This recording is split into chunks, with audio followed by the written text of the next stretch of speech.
نتكلموا على فوزي القجع بالاساس المخزن عنده عقده من الجزائر. الحاجه الاولى التاريخ انصفني. لماذا؟ انا قلت لكم الماتش يتعاود يا اخي، هكذا قلت في البلاطو. صح. شحال السينيغال شحال ربحوا في النهائي؟ 1-0 صح. وكي تعاود الماتش شحال ربحوا فورفي؟ 3-0. ما تعاودش وليد، ما عطاوه لهم. حنا دوكا نقولوا تعاود كما يقولوا.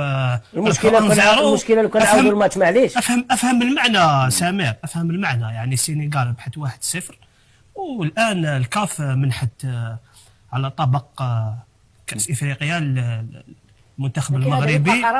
على بساط بطبيعه الحال الشيء هذا ما راحش يمرمروا الكرام على الاتحاد السينيغالي لكره القدم او حتى على الاتحادات الافريقيه، لانه هذا الشيء اللي صار يعتبر فضيحه وما زال. نظن انه الاتحاد السينيغالي راح يروح للطاس المحكمه الرياضيه. اكيد طبيعي يجيب حقه بطبيعه الحال، لانه المحكمه الرياضيه الدوليه لا يظلم عندها احد. اذا كانت الكاف هيئه فاسده وهيئه يعني يسيرها لوبي فاسد وعصابه من الاشخاص، نظن انه الطاس في لوزان محكمه يعني ولا هي اللي راح ترجع الحق للمنتخب السينيغالي.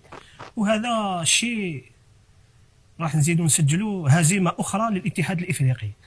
ما ننساوش انه الهيئه الفاسده هذه الكاف خسرت القضيه تاع ليسما مع نهضه بركان. سنتحدث عن تلك القضيه ونتحدث عن انسحاب نهضه بركان، وهو ما يؤكد على ان هناك تناقض كبير.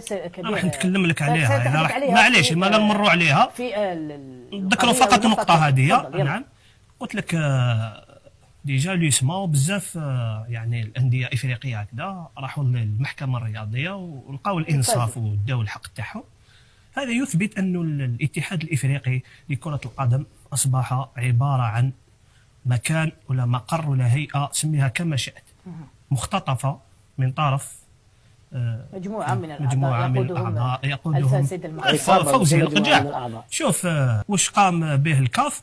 نظن انه حاجه منتظره. انا واحد من الناس ولا المتابعين كنت نستنى هذا القرار، لانه الاتحاد المغربي كي تشوف البيانات اللي كان يصدرها والكلام اللي كان يتقال، كانت بين الامور انه الكاف كان راح يرضي المغرب. هناك امور تطبخ نعم. وليد شوف المغرب ولا الاتحاد المغربي ولا نتكلموا على فوزي القجع بالاساس المخزن عنده عقده من الجزائر.